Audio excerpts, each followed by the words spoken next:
Praise the lord. యేసు రక్తమే జయము. మన రక్షకుడు మన విమోచకుడైన యేసుక్రీస్తు పరిశుద్ధ నామములో అందరికీ వందనాలు. చిన్న ప్రార్థన ద్వారా ఈ రాత్రికాల వాక్య ధ్యానం చేసుకుందాము. పరిశుద్ధుడ మహాగరుడు అయిన దేవ యేసయ్య, సర్వాధికారినైనా మీకే వేలాది వందనములు, కృతజ్ఞత, స్తుతి, స్తోత్రం చెల్లించుకుంటున్నాను తండ్రి. నేను రాత్రికాల సమయంలో ప్రభు వాక్య భాగం ధ్యానిస్తుండగా వాక్య భాగం ఒక అర్థమవుట్లు సహాయం చేసి మీ కృపలో బలపరిచి మీకు మాదిరిగా మమ్మల్ని నడిపించి మీ చిత్తాన్ని మా చేతులను జరిగించమని ఈ చిన్న ప్రార్థన యేసుక్రీస్తు పరిశుద్ధ నామములో అడిగి వేడుకుంటున్నాను తండ్రి. Amen amen.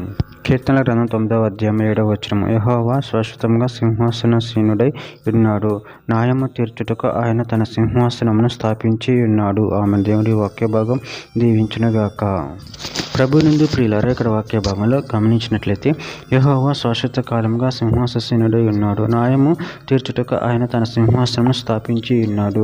అదేవిధంగా వాక్య భాగంలో గమనించినట్లయితే కీర్తన గ్రంథం 90వ అధ్యాయం 2వ వచనంలో పర్వతమును పుట్టక మునుపు, భూమిని లోకమును నువ్వు పుట్టింపక మునుపు, యుగములు నువ్వే దేవుడువు. కీర్తన గ్రంథం 102వ అధ్యాయం 12వ వచనంలో యెహోవా నువ్వు నిత్యము సింహాసీనుడువు, నువ్వు నీ నామస్మరణ తరతరములుండును.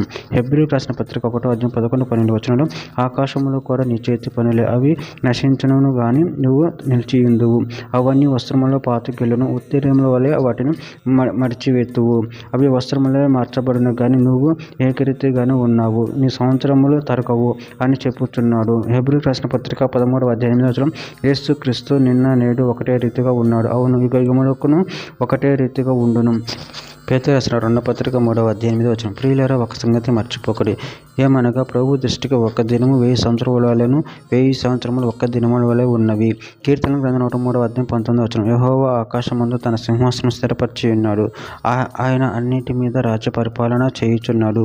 కీర్తన గ్రంథం 143వ అధ్యాయం 11వ వచనం. యెహోవా నీ నామమును బట్టి నన్ను బ్రతికింపుము, నీ నీతిని బట్టి నా ప్రాణమును శ్రమల నుండి తప్పింపుము. విలాప వాక్యములు 5వ అధ్యాయం 19వ వచనం. యెహోవా నువ్వు నిత్యం ఆసీనుడివై ఉందువు, నీ సింహాసనం తరతరములు ఉండును. చివరిగా ఒక మాట, కొరింథీయులకు రాసిన 2వ పత్రిక 5వ అధ్యాయం 10వ వచనంలో, ఎందుకనగా తాను జరిగించిన క్రియల చొప్పున అవి మంచివైనను సరే చెడ్డవైనను సరే దేహంతో జరిగించిన వాటి ఫలమును ప్రతివాడు పొందినట్లు మనమందరము క్రీస్తు న్యాయపీఠం ఎదుట ప్రత్యక్షము కావాలిను. ఆమె దేవుడి వాక్య భాగం దీవించిన కాక చిన్న ప్రార్థన చేసుకుందాము. పరిశుద్ధుడ మహాగణుడు అయిన దేవ యేసయ్య, సర్వాధికారినైనా మీరు ఇచ్చిన వాక్య ధ్యానాన్ని బట్టి ప్రభు కృతజ్ఞతలు చెల్లించుకుంటూ, మీరే మాకు సర్వాధికారి అయిన దేవుడు అయిన తండ్రి, మీరే నీతి న్యాయము జరిగించే దేవుడు అయిన తండ్రి, మీరు తప్ప మాకు ఇంకే దేవుడు లేరు తండ్రి. మీ ప్రేమలో కృపలో బలపరిచి స్థిరపరచమని చిన్న ప్రార్థన యేసు నామములో అడిగి వేడుకుంటున్నాను తండ్రి. ఆమేన్ ఆమేన్.